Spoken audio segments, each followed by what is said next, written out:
Hello future cabin crew, I hope you're doing well. My name is Marta and in today's video I'm going to explain why you might keep getting rejected by Middle Eastern Airlines. Something so many of you struggle with on your way to making your dreams come true. And believe me guys, I've been there too. I was rejected 4 times before I finally made it with Etihad. 3 times with Emirates and once with Qatar. And I know how tough rejection can be, and sometimes it makes you question yourself, wondering if you're even cut off for this role. But let me just stop you right there, because it's not about you personally. So please don't take it this way. Rejection is simply a redirection, and this is an opportunity for growth. I promise that once you make it, you will appreciate every single lesson you learn along the way. And I've shared my full video, full journey in one of my most personal videos. So if you haven't watched it yet, go check it out after this one.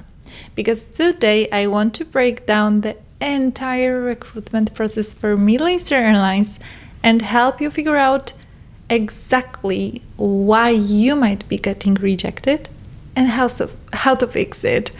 And so let's get into it. And let's start with rejection after online application, because this is the very first stage. And before you even step into an assessment day, there is the online application where you submit your CV and answer a few questions.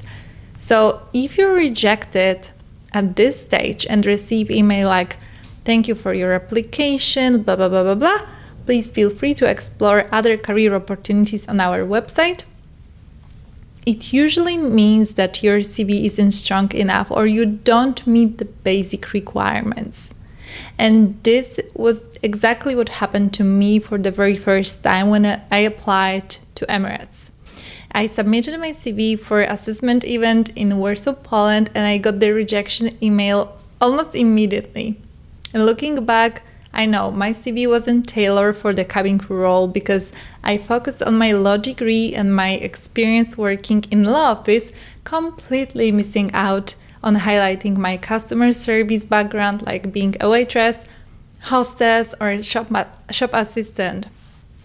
And for airlines, Middle Eastern Airlines specifically, customer-facing roles are a huge plus because they show that you can handle guests, solve problems, and deliver excellent service. So if you're stuck on this stage, double check airlines requirements such as age, height, or experience. And of course, refine your CV to highlight relevant customer service and hospitality experience. And focus on skills like excellent communication skills, problem solving, teamwork, flexibility, adaptability, empathy. And once I refined my CV, I started getting invited for every assessment day I applied for. Now let's talk about the cooling off period, because here's a common mistake I see all the time. And I made it too. So you get rejected, so you tweak your CV, use a different email, and apply again just right away. But rejection comes again almost instantly. That's because you didn't wait for the cooling off period. And Middle Eastern Airlines have a set cooling off period, usually around 6 months after each rejection. So this time is meant for you to work on whatever caused the initial rejection, whenever it's gaining more experience, improving your skills, or refining your approach. If you reapply too soon, the system will auto-reject you no matter how amazing your CV is. So my advice is, be patient. Use the cooling off period to grow, and in the meantime you can always apply to other airlines and just gain experience to keep your skills fresh. And now let's move on to rejection during the assessment day. So okay, let's say your CV made it through and you've been invited to the assessment day. Amazing, right? But somewhere during the event, you get cut. So let's break down where and why that might happen. This event usually starts with CV drop and introduction. And if you're rejected right after the CV drop and your quick self-introduction, it's often due to presentation. So think about where you dressed according to airlines guidelines, or was your grooming on point? Or think about confidence. Did you speak clearly? Or think about the body language, shaky hands, or lack of eye contact. On everything like this can be a signal that you're not confident enough.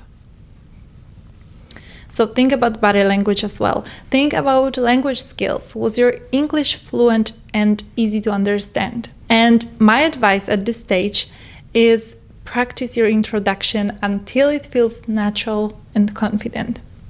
Mention your skills the airline's looking for, such as customer service orientation, teamwork, adaptability, flexibility, and just deliver everything with a smile. And right after CV drop and self-introduction, the next stage is usually your hate, scars, and tattoo checks. And this one can be brutal because it's often beyond your control, right? Airlines have strict guidelines. Scars or tattoos that can't be covered by the uniform may lead to rejection. And if you don't meet the minimum height or reach requirement, that's also a reason. So solutions, guys. If it's about the tattoos or scars, consider laser removal for prominent and visible ones. If it's about your height or reach, there are real stretching exercises that can help you gain a few extra centimeters. And I've shared some of the best ones on my Instagram broadcast channel, so please feel free to join and check them out. And the next stage is usually group discussion. So this stage is all about teamwork, communication, problem-solving skills. And if you're cut here, it could be because you were too dominant and you didn't let other people speak, or you were too quiet and didn't contribute enough, or you struggle with active listening and just communicating clearly. So the tip is try to find the perfect balance, be proactive, suggest solutions, but also listen and encourage others. Because airlines, guys, they want team players, not solo stars. And if you want to dive deeper into group discussion, please feel free to watch my YouTube video, and I'm sure you're going to succeed and handle this stage. And after group discussion, you have to be prepared for English test. If you're rejected here, it's either a language barrier, perhaps your grammar or vocabulary needs improvement, or stress, because sometimes anxiety makes us underperform.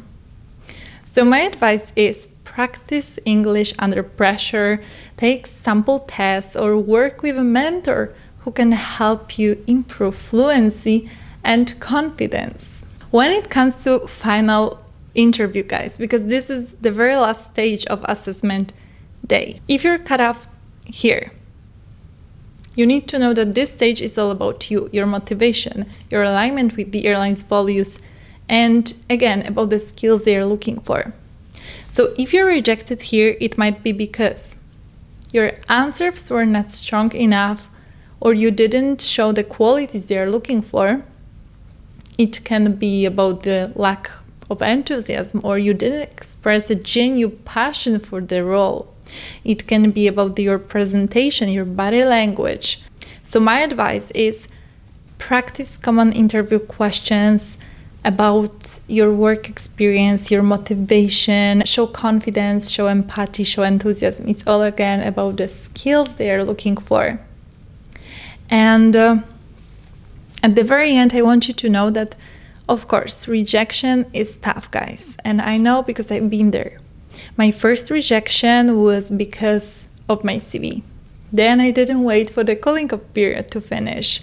After that, I got rejected during a group discussion. And the final one at the interview stage. But as you can see, Each rejection brought me closer and closer to my goal, and every time I failed, I learned, I adapted, and I got better and better, until I finally made it with Etihad. So, if you're going through rejection right now, remember, rejection is never the end. It's a stepping stone. And don't take it personally, but instead just analyze, improve, and try again. And if you ever need guidance, I would love to help you whenever it's one-on-one coaching session with me or even a fun group session with a friend. I'm here to support you, so feel free to book a video call with me. Thank you so much for watching. Feel free to join my platforms for more tips, more advice, and as always, I'm keeping my fingers crossed for you, and see you in the next video.